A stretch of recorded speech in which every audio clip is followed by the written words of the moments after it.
Swala la pili, mheshimiwa, la energy, nataka kufahamu, nimesoma energy inawekewa ushuru wa 134 kwa lita 2. Ni sawa, jambo jema, lakini ukisoma kwenye kile kipengele kwa chini inaeleza hili ni kulinda afya ya mtumiaji. Sasa najiuliza, yani afya yetu sisi inawekwa rehani kwa ajili ya kodi ya shilingi 134.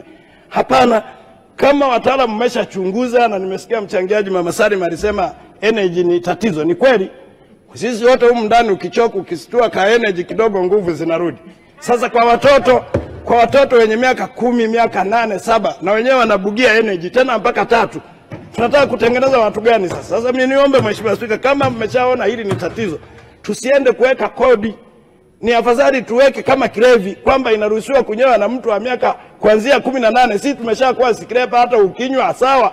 Watoto wadogo na wenyewe tuwaboost kwa energy. Kwa kweli Mheshimiwa Spika, haifai.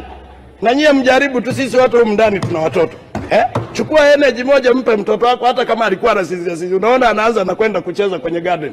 Kwa hiyo ni vizuri tuangalie, hatuwezi kuweka kodi kwa sababu ya kulinda. Hiyo lugha kidogo inaleta mashaka kwamba tuitoe hiyo energy kunywa na kila mtu, tuipeleke kama ina madhara tukanywe watu ambao tumeshaona dunia inaendaje huko mbele. Mheshimiwa Spika, la mwisho, na mimi nataka nichangie kama alivyochangia mchangiaji mwenzangu Mzee Sanga.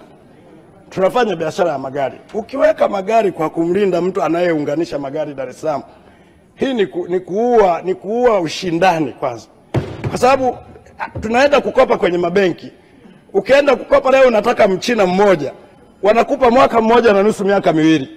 Ukienda kukopa Scania ya used, wanakupa miaka 3, miaka 5. Sasa kwa nini mnataka kutupeleka kwenye turudi kwenda kumnyenyekea mtu mmoja? Lakini hata hivyo Mheshimiwa Spika, hata leo tukikubali kwamba tuache kuagiza nje, huyu mtu aliyeletwa Dar es Salaam, aliyekuja Dar es Salaam kuwekeza, ana uwezo wa kuhudumia demand ya wanunuzi wa magari Tanzania? Hawezi. Tunarudi tena kwenye ukoloni. Unalipa gari leo, unaambiwa subiri miezi 3 na hela yako anayo, na hela ni ya riba ya benki. Hii haiwezekani, kwa sababu sisi tunahamasisha watu wawekeze. Tunategemea magari, maroli, matraki haya yabebe mizigo, yasafirishe. Tuache hayo mambo ya kuongezea utaratibu mwingine ambao utawakwaza wafanyabiashara, na hatuwezi kuwa wote uniform, kila mtu amiliki gari FAW au gari za Kichina. Hapana, tuache uhuru kama ambavyo gari ndogo mnavyonunua kuwa na Benz, unaweza kuwa na Rolls Royce kama uhuru wa magari mengine.